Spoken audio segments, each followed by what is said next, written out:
Hi, this is Dave, and before we get to the show, I wanted to ask you a favor. One of our goals this year is to grow the show so that What Does Star Wars Mean to You reaches more listeners. And that's where we're asking you for help. And it's really easy. Wherever you listen to us, please hit that subscribe button.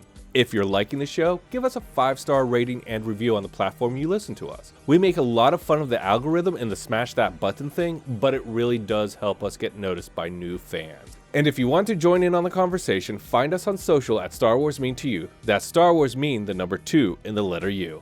Now, let's chat some Star Wars. From the moment that big crawl and the big, I was a fan. Like, that's it. You're imprinted. It's never going to be you. It's in your DNA now. You're a Star Wars fan for the rest of your life. Hello there. This is Dave, and I'm an original trilogy kid. And this is Alora. I'm a prequel trilogy kid. And welcome to What Does Star Wars Mean to You? The show where we talk to all kinds of fans of Star Wars to take the hate out of the debate and look at the franchise from a certain point of view, one fan at a time. Our guest today is a producer and writer who works in movies, television, and video games. He's known for Dark Skies, Mortal Kombat Annihilation, and Star Trek Enterprise. Some of the video games he's worked on include Call of Duty Vanguard, Call of Duty Black Ops Cold War, Halo 4, and the Resident Evil 2 remake, to name just a few. But it's his work in that galaxy far, far away that brings him here today. Not only is he a lifelong fan, he wrote 3 produced episodes of Rebels, which, I'm already shaking over, as well as 12 produced episodes of the Clone Wars, including the Season 7 premiere featuring and introducing the Bad Batch. Please give a warm hello there to Brent Friedman. Well, thank you. Thanks for having me. This is exciting. I'm looking forward to taking my Star Wars journey with you two. We like to kick off with 5 with the Force, just like a set of rapid fire to kind of get your Star Wars baseline. So what movie is your go-to favorite? Empire Strikes Back, without a doubt. Solid choice. Classic. Oh, here's my D6. 5. Okay. What is your favorite alien? Ooh, favorite alien. Well, that falls into line with my favorite villain. I don't know if that's going to be a question, but... oh, no, it's not, but please elaborate. Cad Bane. Oh, yes. Sorry. I'm a big Cad Bane fan as well. He just came out of the blue, no pun intended, and just kind of rules. Yeah, I totally agree. What is your favorite line to quote? Oh, boy. My favorite line to quote. That's a good... wow. I know. I may have to. I'm sitting here thinking, don't say one of the lines you wrote. You can say one of the lines you wrote. I may have to come back to that one. All right. Totally fair. That's a good question. Totally fair. Can you do any impressions or impersonations? Oh, wow. Impressions I do not do. But you got the speech pattern down. Yes. And then last, but certainly not least, besides the films, what is your favorite Star Wars content in games, novels, books, series, anything? Action figures. Well, wow, that's a lot to choose from. I'll say 2 things because it's hard. I mean, to be honest, there are so many great stories, both standalone episodes and arcs in the Clone Wars. That I'm just going to say Clone Wars as one. Yeah. One kind of bucket of content and stories. And then the other was an early gaming experience was with Dark Forces. Oh. The game. Oh, wow. I think that was one of those games where I played until I vomited, Oh my God. Did the first person aspect make you a little sick, or was it just you were staying up eating Twinkies all night too? I think it was both. I think a lot of those early games they didn't have great motion control. Yeah. Oh, okay. And there was all of the there was some other kind of weird thing going on with the vibration or the frequency of the image, or I don't know, something. It gave you like motion sickness. That with like playing something too long and having too much sugar and but I'm proud to say that once I vomited, I kept playing, right? I was that's a true fan badge, is to get it out and keep on going. Yep. I hadn't heard of this game. I just Googled it. I'm going to have to do a deep dive on this later. This is very cool. Very old school. Isn't it a LucasArts game? Is it a Yes, LucasArts. Yeah. Windows, Linux, and PlayStation. Yeah. Yeah. And they Which just explains why I re-released never it. heard of it, because I wasn't introduced to video games till I met my husband. And Halo was the game. That's really the only video game I play. Got it. I'm so glad you didn't say, actually, I'd never heard of it because I wasn't born yet. No. But it was close. It would have been funny, me at college playing Dark Forces, calling you up as a 3-year-old going, hey, I'm playing Dark Forces right now. I was actively 3 years old when it came out. Yes. All right. That was 5 with the Force. I feel like we have a good Star Wars baseline.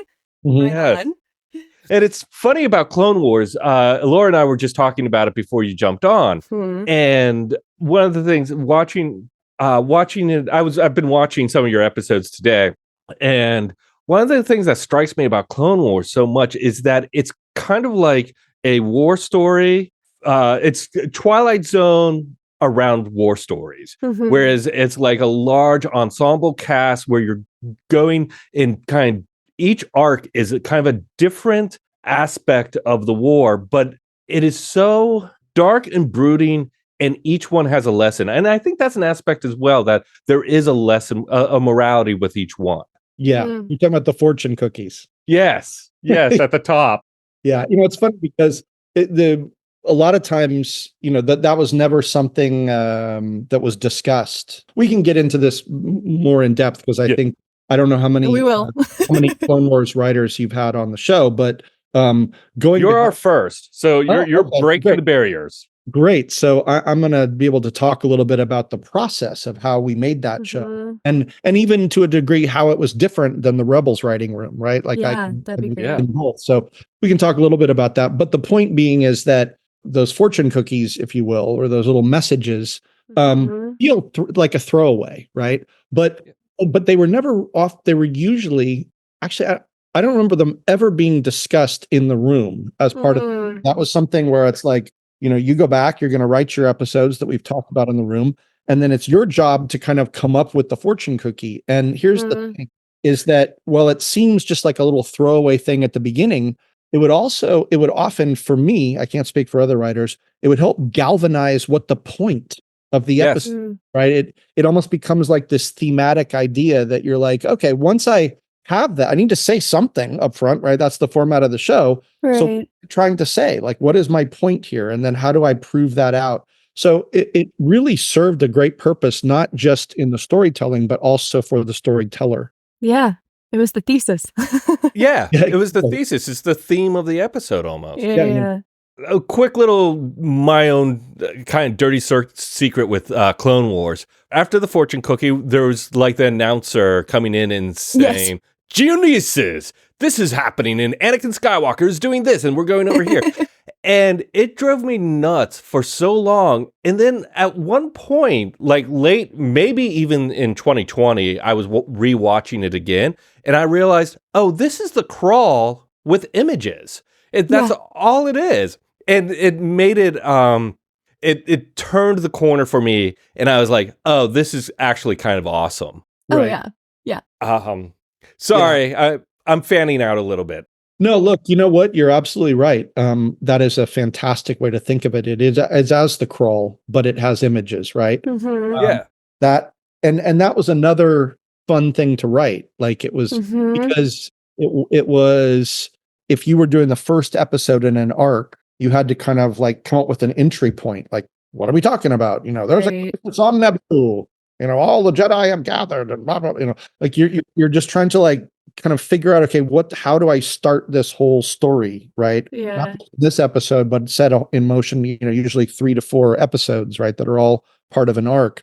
But if it was episode 2 or 3 or 4 of that arc, I had to kind of figure out, okay, what do you need to know, right? About what's happened beforehand to bring the viewer up to speed. Most likely they've seen the other episodes, but maybe it was a week ago or several weeks ago, right? So it was really those kind of writing exercises, that and the fortune cookie, are great because they're not like pure storytelling. They're more like Mhm. kind of writing headlines for a newspaper article. Yeah. But they get you into the headspace, right? They're not the most difficult to write, but they force you to think about what is the story I'm telling, or what is Right. the story that I've told so far to bring me up to speed. So they were great, like starter kit exercises for writers taking on their episodes. Well, and to the point of it being an imagery, I mean, I wonder like how much of that was due to like the audience demographic kind of edging younger. You know, maybe there were kids watching that weren't going to be able to read the scroll, but so they needed that exposition in a different format. I'm probably getting super far ahead of where we intend to go with this interview, but I think it'd be fun to kind of dive into what that's like writing for a demographic, an audience demographic that is so diverse, but knowing that it needs to kind of cater to one specific, maybe not one specific age group, but like it probably tilted initially in its inception for a younger audience, right? Well, I will say this because you bring up a really good point, and I think, you know, I can't speak to how, for instance, the story group at Disney operates now. I'm not part of that group. Sure. I know people in it, but I'm not part of it. Yeah.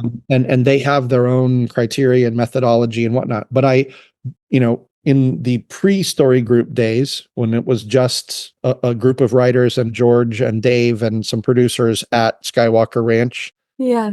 Clone Wars, I don't remember there ever being a conversation about who the audience is, right? Oh, wow. In terms of, oh, this is for kids, or this is that, or, you know, we got to write it down. Or that conversation never happened. I mean, we were writing for Star Wars fans, like just in general, right? Okay.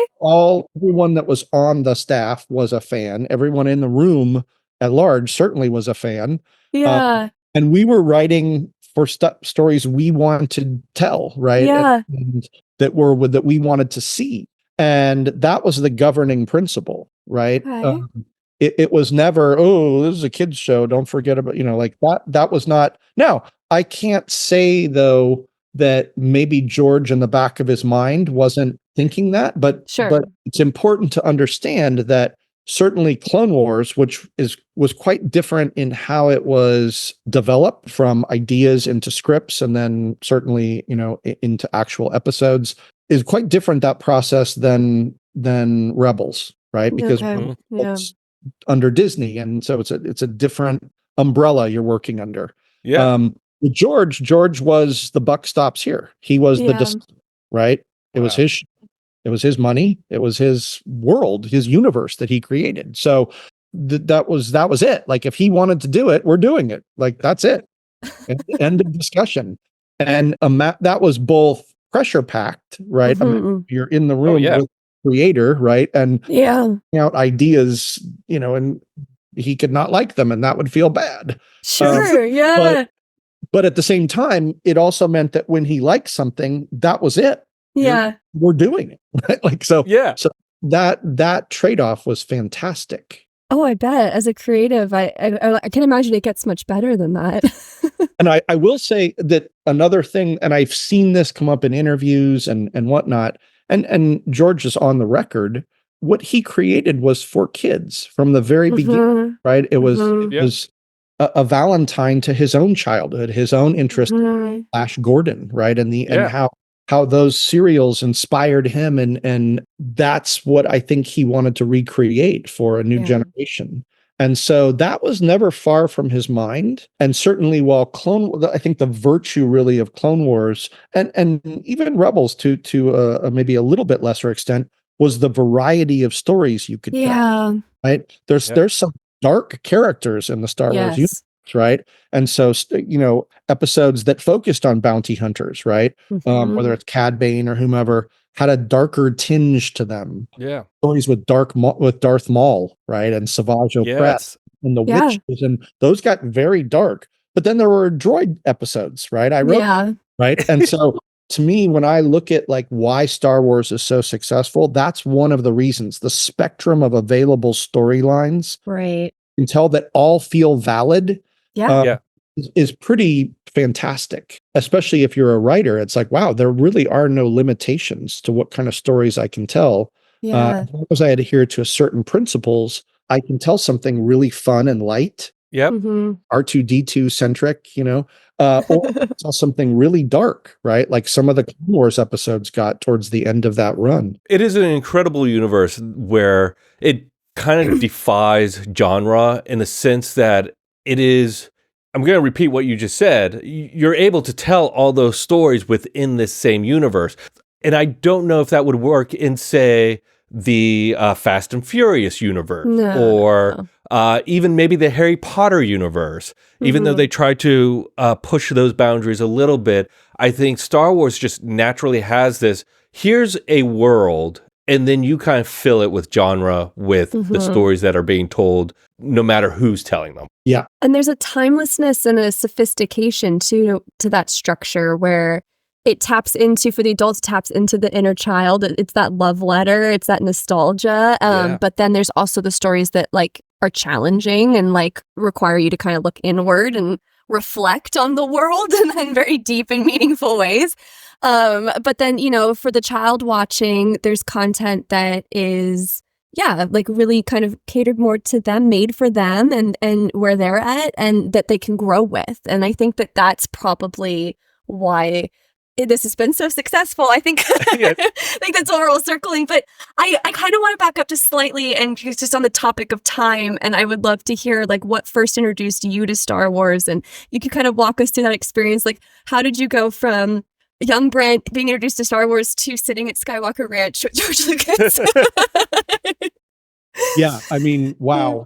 Well, so yeah, let's rewind. I'm gonna date myself here, but I was a young teenager when Star Wars came out in 77, right? Yeah. Here's the funny thing. I was actually that summer that it came out, I was a foreign exchange student in Spain. Oh, wow. So I was kind of like shipped over there for a whole summer to like, you know, live with the family and learn Spanish, right? Which I barely knew. And frankly, was having the time of my life, right? As a young teenager over in a crazy country like Spain. But here's the thing. When Star Wars came out, I was in Spain, right? And so I wasn't reading the paper. I didn't have any real awareness of it, except that there was other people, there was other American students there with me. And so in the wake of it coming out, there were people talking about this movie, right? That was, I don't know if it was playing in Spain right at a day for day. I don't know if it released in Spain exactly the day that it released in the United States, but I think shortly thereafter, because I remember having the opportunity to maybe go see it in Spain, right? In Spain. And I thought, no, this sounds like a really cool movie. Like everyone's talking about it. I want to wait until I get back to the States to see it like in English, the way me to see it. Because again, I lived in Spain and my Spanish was not great. You were like, I don't want to miss anything. Yeah, exactly. So I waited. And here's the funny thing. I don't know if you remember this, but Star Wars was such a phenomenon that it wasn't like a lot of movies today where it comes out for a month or, 4 weeks or 5 weeks and then it goes away and then all of a sudden it ends up on streaming or, whatever. Yeah. Or it has a very limited run. It was so successful. I think it ran for like a year. Oh, wow. Yeah. I think it was out for like maybe a year, maybe even more than a year. I don't know, but it was out for a long time. People just kept lining up to see it over and over and over and over again. The original blockbuster. Yeah. So when I got back in, like late August or something, it was still in theaters, right? And it wasn't in like the cheap second run theaters. It was still like in big theaters. And I got to go see it, right? After I'd heard all of the buzz and it had already trickled into, Spain and whatnot. So a lot of the hype had already kind of got me excited for this. Yeah. And I have to say that I remember specifically, having that feeling like there's no way it's going to be as good as what's in my head, right? Like, I've already built it up to be. And in fact, it was like 10 times better. Like, my mind, I don't know that I've ever seen, but it's hard to understand unless you were alive right at that time, how impactful that movie was, not just in terms of the visuals, but in terms of the animatronics, the sound. I had never experienced anything like that from a sound mixing standpoint.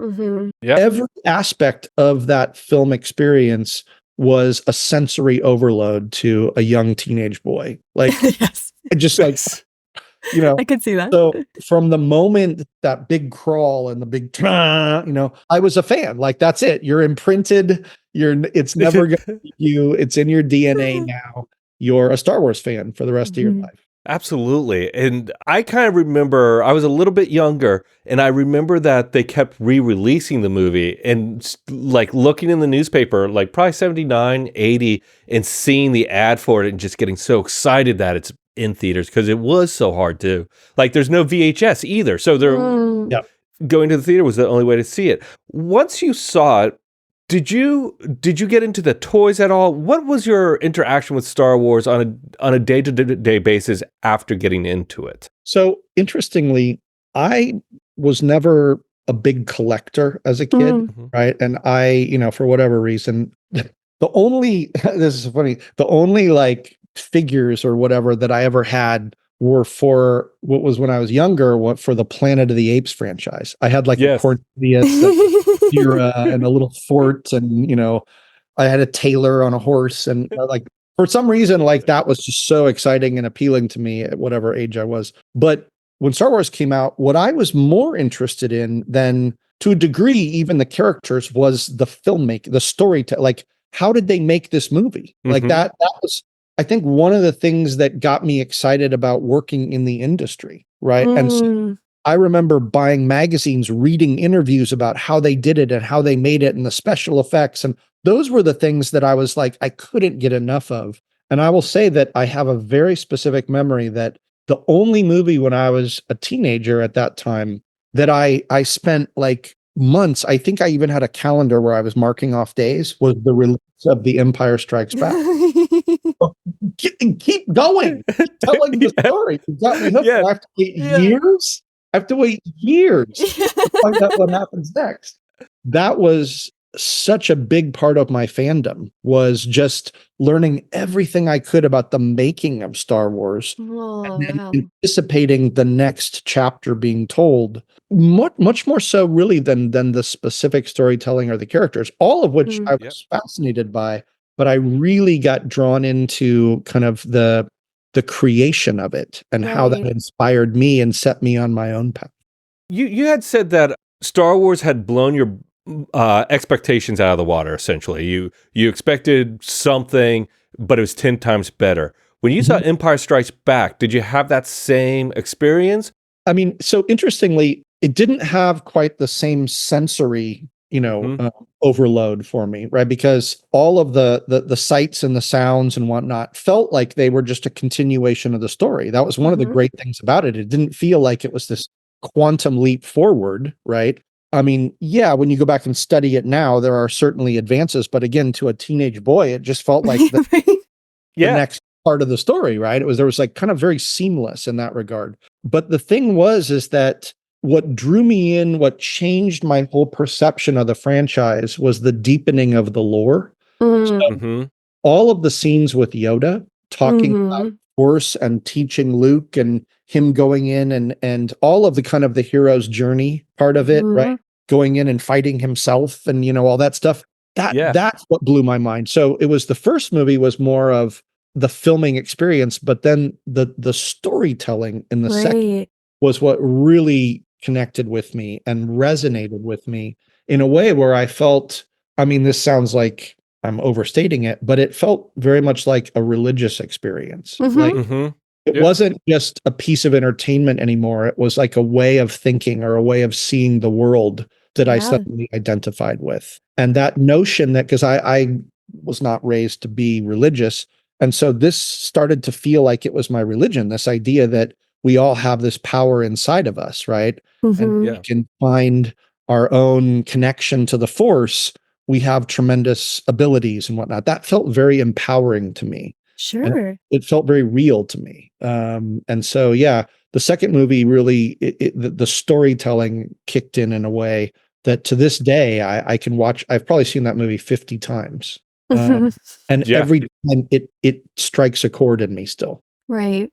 I love stories of Star Wars kind of like providing like the vocation for artists, kind of inspiring Yeah. that journey. I think what you're saying about kind of, I think being in that age group when you saw The Empire Strikes Back and that almost like religious experience of feeling like we all kind of have an ability and a power within us. I think that that's a thing that a lot of teenagers who experience Star Wars walked away with. I mean, I was a prequel kid, but I had a very similar response to the films when I was introduced to it.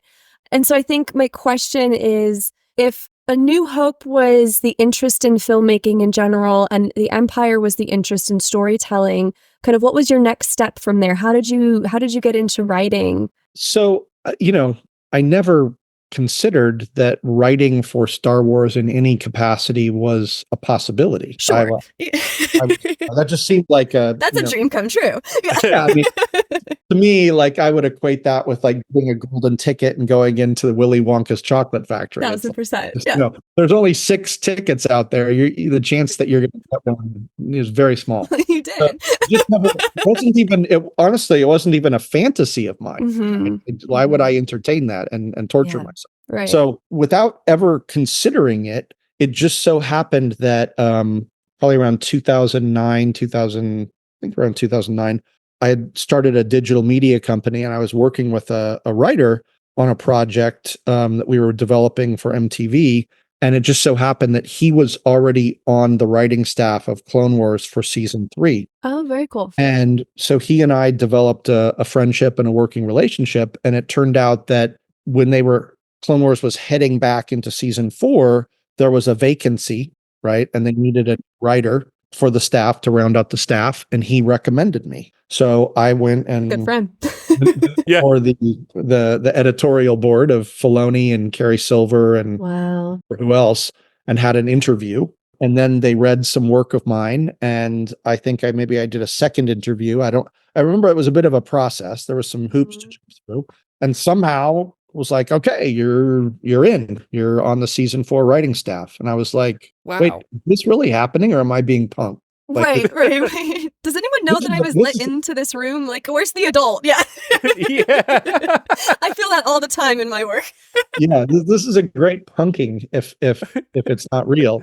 But it turned out it was real. And next thing I knew, I was like getting, materials and having travel arrangements made to go live at Skywalker Ranch for 2 weeks while we broke all of the season 4 stories. Wow.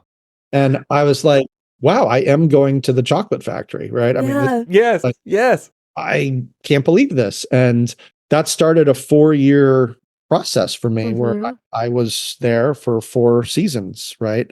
And I know people go, wait, there's only 7 seasons of Clone Wars. Well, there's some reasons for that, but we actually worked on it for 4 different seasons. And that meant literally, flying up to San Rafael or flying to the Bay Area, going and living at the inn at Skywalker Ranch, and then the writers, and then every day walking up that long road all the way up to the main house, going into the big conference room, right? Sitting down with George and Dave and the producers and all the other writing staff, and 9:00, rolling up our sleeves and saying, okay, let's break some episodes, and then being there all day, and then coming back and do it again, and being there basically for almost 2 weeks.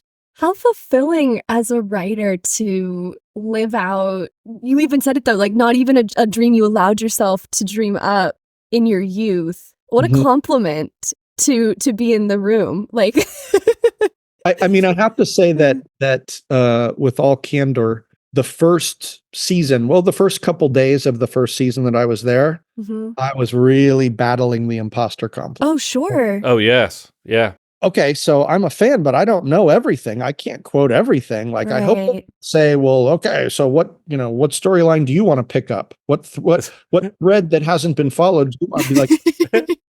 So now, you were a writer since, I want to say, early 90s. I mean, you've probably been a writer your whole life, but I noticed in your IMDb that you had the movie Ticks in 92. You worked on some of the shows, Dark Skies, Star Trek Enterprise in the early 2000s, and a lot of genre stuff. Yeah.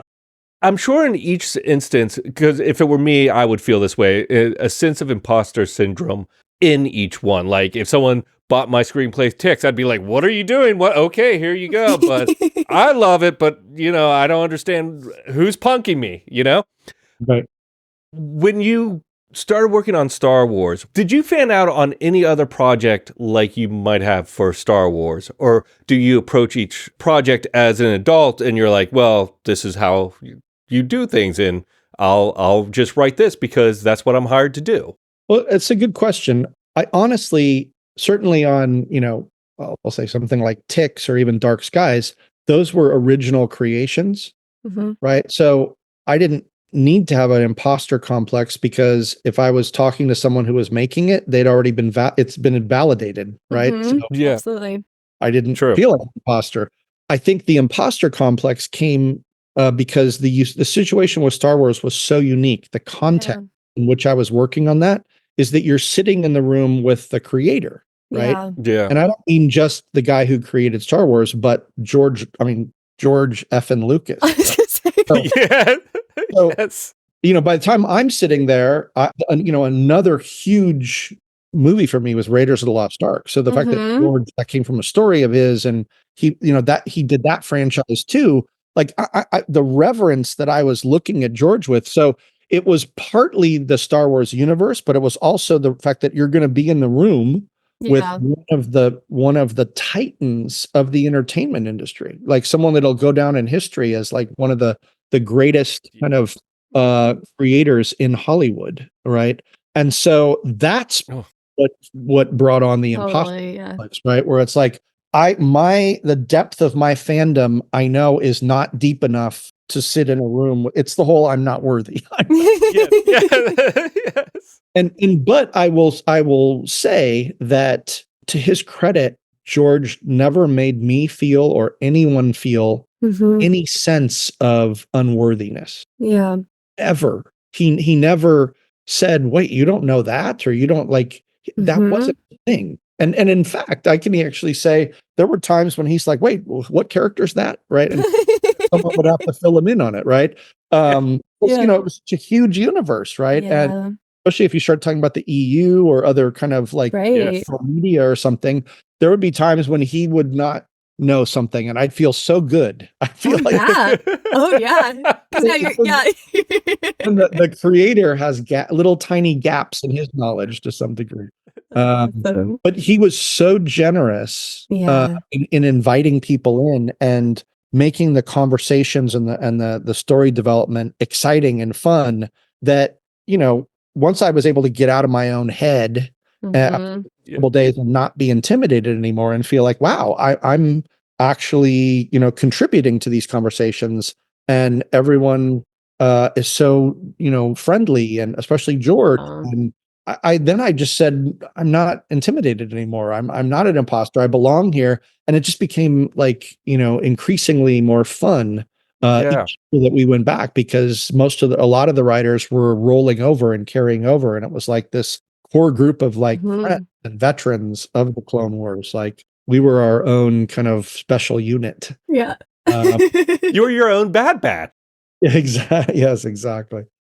So yeah, it's one of those things where it was initially a big hurdle mentally to get over.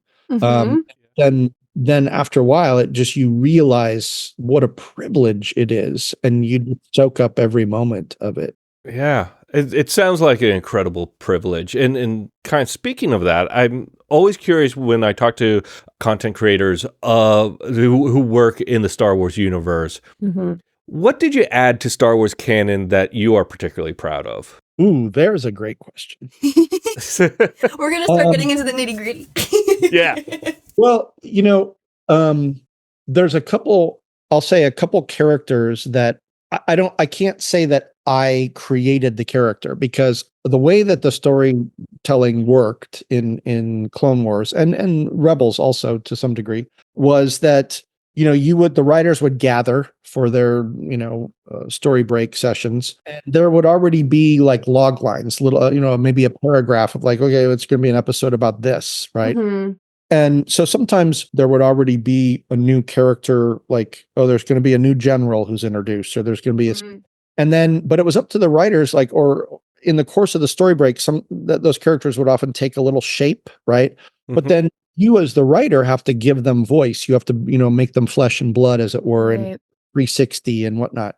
And so there were certain characters that I feel like I gave voice to that I am really proud of, right? And one of them was I had a lot of fun writing Moralo Evol in the Clone Wars arc that I wrote for season 4. And if you haven't seen it yet, I won't give anything away, but he's a villain. And a friend of mine, Steven Stanton, who does a lot of the voicing in Star Wars, voiced him and just just knocked it out of the park. Such a great job. And then, ironically, another really fun character that I wrote, that I brought to life, was Colonel Meeber Gascon, who is in season 5. He's this little tiny general who looks like a frog. He's about this big. Yes. Or this colonel, and he gets put in charge of the D Squad, which is this, like droid squad led by R2-D2 to go on this secret missions and whatnot. And it's very much a fun, crazy, antic thing.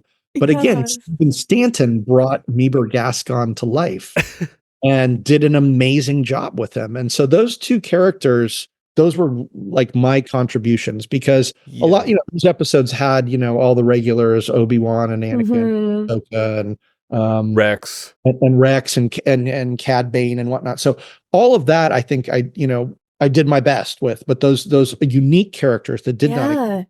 And then lastly, the other contribution I made was the Bad Batch, because when that was also, again, one of those arcs where the characters were all meant to just be archetypes, right? There was, the big, strong guy, and then there was the nerdy tech guy and the thing. And so, but it was up to me to give them personality and give them voice and create, most importantly, not individuals, but the dynamic. Yes. Right. And so that's what I spent a lot of time doing in that arc, was playing out all the different kind of dynamics. And that was what was so fun about writing that arc. And it was funny because when I wrote that arc, I just sensed that these characters needed to have a bigger life. Like they were so fun. And I remember that was one of, initially when Lucasfilm was sold and kind of Clone Wars was canceled, that was an episode, that was an arc that was in production. And no, it was so your baby. I really wanted to see that, come out. But then it would just kind of like was put on a shelf. And then a few years later, when I was working on Rebels, I got word from Dave Filoni that, hey, we're going to do a screening, right, at Star Wars Celebration in Anaheim of the 4 episodes that were in production, right? So they're not going to be finished animation, but we had recorded all the voices ready.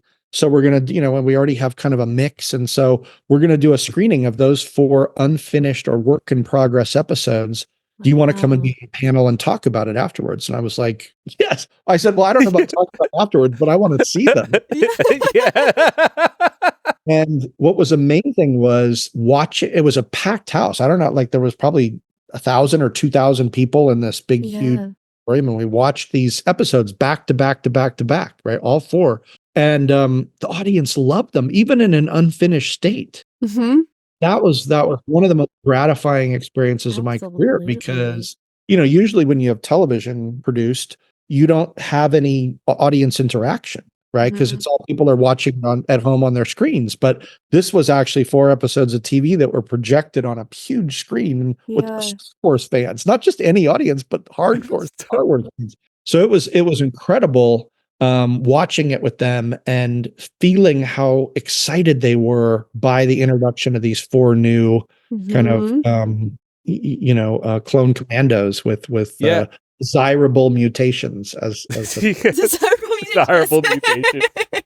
Rewatching it today, that arc, I was really impressed by how they are who they are right away. It's not like that, what you were talking about, that group dynamic, how you see, having seen the 3 seasons of Bad Batch, I see it all planted right there. You see how Crosshair is kind of independent and gnarly, for lack of a better term.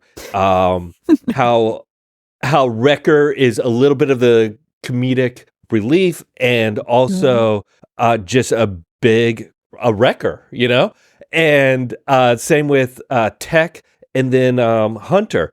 It just was so incredible because it's one thing seeing it happen in the moment, like in 2020 when it was released, and then it's another thing to see it again. It's like any television show when you see the end and you go back to the pilot to see how it changed, how it grew. I think it's really impressive that these characters were like locked in right from the beginning. Yeah. Well, thank you. It's funny because if you go behind the scenes and how I approach those episodes, obviously, a key goal was got to introduce some really cool new clone commandos. Like that's the opportunity, like as the writer. But in many ways, what the whole arc was about for me was the Rex character, right? Me, the whole thing is it's about Rex. It's about him learning to paint outside the lines, as it were.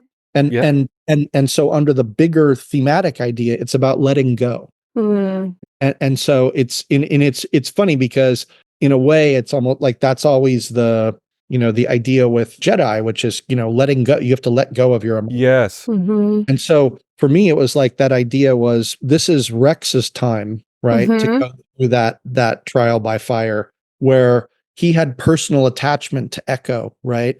And so that's why I ended the whole thing with him basically letting Rex go, right? Letting go and feeling good about that. Yeah. And that was the whole point, right? So I kind of reverse engineered the way the whole arc laid out as a series of, Rex not feeling good about working with these unorthodox. This is not how he operates, right? So everything was about challenging him and getting to a place of learning to let go with them. Right. And to trust them, and then to let go and trust Echo to do the right thing. Right. And that's leadership. Right. So that was how I approached that whole arc. I'm curious, what are the differences for you writing Rebels versus working on the Clone Wars? Yeah. So, I mean, I'll start at the top. The big difference is, in Clone Wars, we were writing with George in the room. Right. As I said, you're in the room with the decider. Right. So, and just to make it clear, the show was airing on Cartoon Network, but there were no notes ever given by basically whatever George wanted to do. That's what we were doing. There might have been some issues of standard and practices, like you can't show that beheading or what, but we're still going to behead somebody. Sure. On screen. But really, it was like it was George's vision. We were working under George to bring his vision to life. Yeah. That comes with all of the pressure and all of the benefits. Right? In Clone Wars, in Rebels, there was no George Lucas, right? And in the place of George Lucas, and not in the place of, there was first and foremost the continuity between the two projects with Dave Filoni, which there could not hardly be any greater continuity than Dave Filoni, right? And so Dave was now in the George position. He was the decider, right? But there was also an infrastructure where they already had elements of the story group in place. So there was a little bit more of a committee. So, well, certainly Dave felt like he was at the center of that committee. There was a committee, and there was also more of a mandate, I think, to make Star Wars more accessible. Right. And so there was more consideration about balanced storytelling and, those kind of things. And I'm not making a judgment on one or the other. I'm just saying that was the difference, right? Right. Those were never things we talked about in Clone Wars, but they were definitely considerations because Disney had a broader imperative about what would come out under the Disney brand. And so there was just a little bit more kind of responsibility in terms of how we're telling stories. And so by virtue of that, there was a little bit more boundaries that we had to adhere to with regards to, writing for Rebels. Also, it was different. in another substantial way that was more narrative, which is the characters were fixed, right? Every season was moving these characters who were kind of the, call them the dysfunctional family, or the family unit that had been thrown together, right? The assembled family, moving all of their character arcs from point A to point B, right? Based on decisions that Dave and the writing group, made in terms of what are we trying to do in this season? Where are we moving everybody? Right. Clone Wars was really more about telling these very isolated stories, sometimes very standalone stories. Now, they may have all connected under the umbrella of the Clone Wars, but they didn't necessarily have to follow through on other storylines. Sometimes they did, but not all the time. Whereas in Rebels, no, we were telling a very specific story that was going to be stretched out over multiple seasons with the same characters progressing, growing, and advancing. And that's a very different narrative obligation and challenge than we had in. Speaking of narrative, like if you could write a story in any era of Star Wars, which do you think you would choose and why? I say this without saying, and I've got this great story to pitch, but I think the Old Republic, and simply because it feels to me it's one of the least explored time frames, right? In terms of mainstream media. And I know that there's things going on behind the scenes and that, but that to me, like really kind of writing in new again to mainstream audiences, working in those territories as kind of more unexplored areas of the universe, of the galaxy, or way, that would be exciting to me. Yes. I really dig those challenges of, like, instead of just someone handing me a baton and saying, continue the race, like handing me a flashlight and say, go tell me what you find out there. Right? Like that. That really good. Excites me. Yeah. What are the top 3 elements that make Star Wars to you? Saving always gets folks, and it's I love it because it's always like the most unexpected things that come to mind. I mean, so I will say in no particular order. I think the Force. The Force to me is, I have a whole talk I give on something called A Universe is Worthy of Devotion, and how you build them and what the pillars are. And I've given this speech or this talk many places in the industry, in colleges, all sorts of places. And one of the things I always talk about is this idea that every great universe has a binding principle. And the Force is a great example of a binding principle, where if you take it out, it's just a space opera, right? But what makes Star Wars, live and breathe is this binding principle of the Force, because at the center of this universe is this idea, which I call a factional conceit. It's meaning it represents religion or spirituality, but it's being given it isn't a religion, right? It isn't really it's this metaphor. It's this great metaphor that we can like wrap I know what it stands for, right? Some version of it exists in the real world, but it's been codified in the galaxy far, far away as this very specific thing that has these interesting rules to it, right? And that if I have a certain bloodline or certain, powers within, I can tap into the Force and who knows what limitless potential I may have. Like that's super cool. The other thing that's great about it is that it also has this other quality, which some of the best universes do, that the binding principle has duality. So it's about, the idea that you can, use the Force for light or for dark, for good or for evil, right? And that creates eternal tension and constant storytelling, right? It also serves a bigger theme, which you see in some of the best universes, which is this overriding theme that doesn't always get verbalized or fully expressed, but it informs every aspect, which is freedom versus control. So how are you using the binding principle? I'm using the Force to liberate and keep everyone else free, or I'm using it to control and subjugate everyone, right? Wow. So when you think about it in those terms, to me, that is like the fundamental thing of Star Wars. Secondarily, I think the diversity of humans and or human type races that are given equal setting with aliens, right? it is such an aspirational universe in that regard, where, you know, any character of any species can rise up and be equally important, right? Yes. It's not humans and it's everyone that lives in this galaxy, right? Yes. That I think is a huge part of Star Wars' appeal.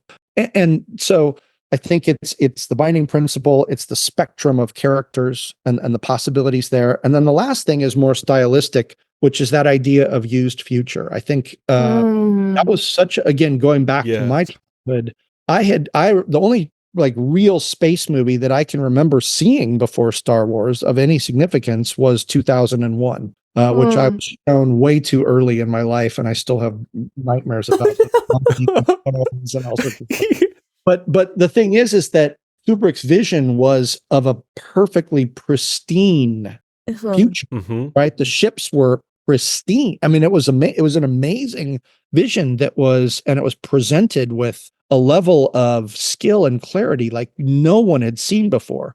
But that's what the future felt to me like, right? So when I saw Star Wars, it was like, well, this is the future. It's like, no. They said a long time ago in a galaxy, a long time ago in a galaxy far, far away. It was like, wow, that's mind-bending. Yeah. So it was like the idea that I'm seeing something in the past, but it looks like my future. Yes. Really amazing. But what it meant to me, though, was that it felt real. Like, so in the same way that 2001 felt real to my 6 or 7-year-old eyes whenever I saw that, when I saw Star Wars, it felt like it was a real place because it felt lived in. Yeah. Yes. And it wasn't about presenting some gleaming view of the future. It was presenting a world that was alive. And so to me, it's those things. It's the force, it's the spectrum, the diversity, and it's that sense of the used future, the fact that it's alive, right? Yeah. All of those things mixed together feel like, of course it's successful. Of course it's the most successful franchise of all time. I'm sorry, I'm like dying over here. What a joy to have a privilege to have listened to that answer. I'm not even being that's some of the most like thoughtful, you've made me like, I'm speechless. Like you're making me kind of rethink what makes Star Wars to me almost. If you ever do I think what I'm trying to say is if you ever do a master class in story, I'm the first thing signed up. I appreciate that. I think the other great thing is that you just hit upon it, is that Star Wars is one of those things like a Rorschach test, right? Something different to everyone. You can show Star Wars and they'll find something within it, right? It reflects back some aspect of them, whether it's their hopes, their dreams, there could be their fears, right? That make it a very cathartic experience. Whatever it is, it has so much to offer that it's hard to, whenever someone says, "Oh, I'm not really into Star Wars," I'm like, I don't think I can be your friend, because what's not to like? I can understand the person who says, "Well, I don't like all of Star Wars. I like this thing. I don't like that." Totally valid, but that you're not into it at all. Like, who are? Like, what's going on? You're not paying attention. Yeah. Exactly. What planet are you from? You must be an alien. You must be. Somebody, because this is designed to resonate in all humans. Yeah. You'd be like, are you a Rhodian? And they'll be like, I don't know what that means. Do you have a favorite Star Wars memory? A favorite Star Wars memory? Yeah. So my favorite memory was, I think it was either the first or the second season that I was at Skywalker Ranch. It turns out that once a year, George would open up and give tours to 2 huge warehouses. Oh, wow. That had all of the original props and everything from the movies. Very costumes, cool. props, everything. And but it was all air conditioned. It was all like temperature controlled, and it was sealed and whatnot. Now, I know that in intervening years, he had like taken some of the costumes on tour and whatnot. But when I was there, it was like, well, this isn't open all the time. It just happened to be that we were there and it was open. And so one like day on the weekend when we were there, or like after a session or whatever, we were going and given like a several hour tour where we got to walk around Wow. all the original things. So again, I just like talk about being a kid in a candy store. Totally. Yeah. The thing that blew me away, the thing that I really hold near and dear to my heart was that I remember being in that, walking down the aisles, looking at all these things, just going, oh my God, I remember look at that. Yeah. And it was seeing the original model for the Death Star. Oh, And cool. Yeah. it's about this big, right? Sure. And it was kind of at the end of, one of these halls or one of these like stacks of props and costumes and whatnot. And we came around and we saw it from a distance, right? From 5-10 feet away. It's like, oh my God, the Death Star. Yeah. The closer you get to it, you realize it's foam core. They've got all this, and you look at it and you go, what the hell? This must have cost like $40 to make. Sure. Yeah. And that's when you realize the genius of not just George, but the people that made that. They had to invent a new way of making movies. I don't know if you've seen this or if your audience has seen it, but there's on Disney Plus, there's like a whole thing about ILM. There's a series where you can go back and see the beginnings of ILM, and they talk about some of the kind of innovations that they brought to filmmaking, and how they use these old school tricks and whatnot, but they didn't have the budget to pull off, to do everything. They did a lot of things very cleverly, and that was just the perfect example that at the time, the most successful movie that had ever been made, this science fiction epic, right? And you're looking at this key prop, like one of the main iconic images from the movie, probably the most recognizable. This crappy little model made with like little bits of model parts and Dixie cups and whatnot, and you're like, that cannot be the Death Star. And so to me, it's a great representation of the magic, right? The magic of movie making, and how as a kid, I was so tricked, but so willingly and lovingly tricked by Lucas and his band of filmmakers to believe that I was in the galaxy far, far away, blowing up a Death Star, right?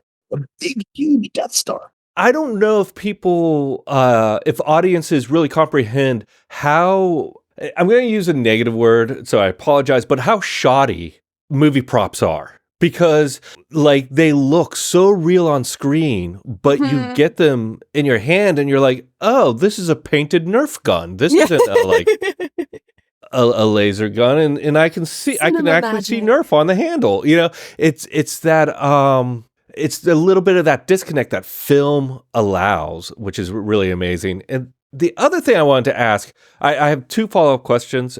Real quick, did anyone turn to you, or did you turn to anyone and say, that's no moon?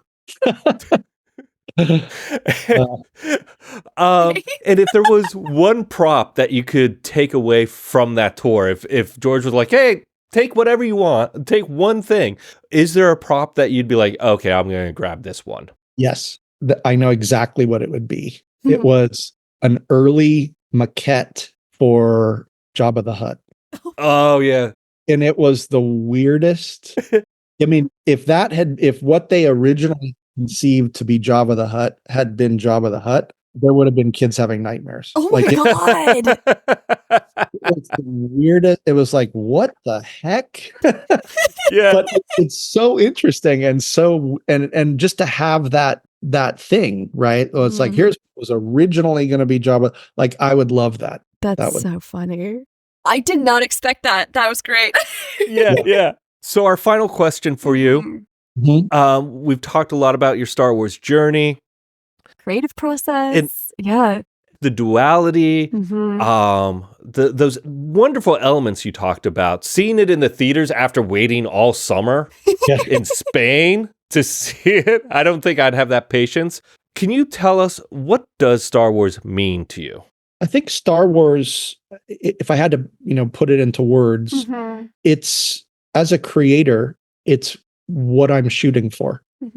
Right? To me, it's the paragon, it's the apex right? I know I will never create anything as meaningful as Star Wars, but it's what I measure myself against every time I sit down to create something new or even to enhance something that already exists. How close could I get it, right? Yeah. In spitting distance, or just constantly living in its shadow.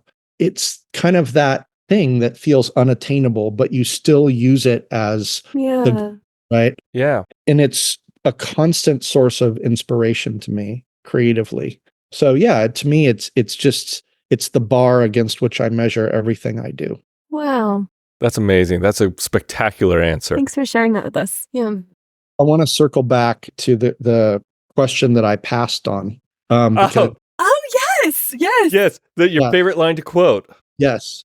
And it's funny because I was thinking about it off and on as we've been talking, and I realized this is the line. It's not that I love to quote. This is the one I quote all the time. Sure. And I quote it in different contexts. I quote it with my kids and with business partners and talk. But it bespeaks something else, another aspect of Star Wars that I want to articulate as well. The quote is, "I find your lack of faith disturbing." Oh, good. Yes. But I love saying that. It's like, the kids are like, "Wow, what if this, vacation turns out to be terrible?" It's like, "I find your lack of faith." Yes. So true. It's just a fun, like, ironic. Yeah. But I also think it applies to something else that I want to clarify, which is, and I've had people say this to me. It's like, "Oh, George isn't a great writer. His dialogue's terrible, or this and that." And, he didn't, it was Dave Filoni, like, was the genius behind the Clone Wars. It's like, no, I was in a room for 4 years. So all you fans out there who don't think that George was the driving force behind the Clone, I find your lack of faith disturbing. That is wonderful. That is perfect. Snaps. Having been a non-believer in the past and maybe have said that statement that you made, but learning now, like, you go back and there's literally like tapes coming out of him talking with Dave about things, and you can really see that, no, he's in the driver's seat. Absolutely. Driving this galaxy around, and it is completely impressive, and you're absolutely right to say that. So thank you. Yeah. It just yeah, I'll leave it at that. I love it. Brent, thank you so much for joining us tonight. Where can people find you? Well, I am. Do you want to be found? It depends on what you mean by being found. But I can be found online on Twitter, and I believe I'm on Instagram, but I never do anything on Instagram. That's hilarious. I believe I'm on Instagram. And that's like me. And it's funny just because I spend most of my social media, bandwidth is spent on LinkedIn, where I have, it's more about business and connections. But I am on Twitter, and I engage with fans on Twitter. Excellent. Well, we'll have those links in the podcast notes, so anyone can join in. Again, thank you so much for joining us tonight. This has been as exciting and fun as I hoped it would be. Yeah. Actually, you know what? I take that back. It is 10 times better than that. Nice. That is an excellent callback. I love it when I love it when we get to do an interview and I walk away with, like, not only like a new perspective, that's always good, but like I feel like I've learned something too. So thank you. Yeah. Listen, I really appreciate you guys inviting me on. This has been a super fun conversation. I hope all of your listeners, are able to take something away from it as well. Definitely. I'm sure they will. This has been a pleasure. Thank you. Brent, may the force be with you. And with you.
Hi, this is Dave, and before we get to the show, I wanted to ask you a favor. One of our goals this year is to grow the show so that What Does Star Wars Mean to You reaches more listeners. And that's where we're asking you for help. And it's really easy. Wherever you listen to us, please hit that subscribe button.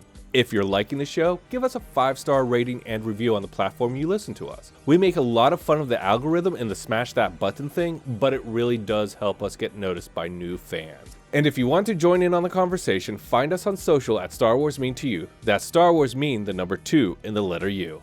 Now, let's chat some Star Wars.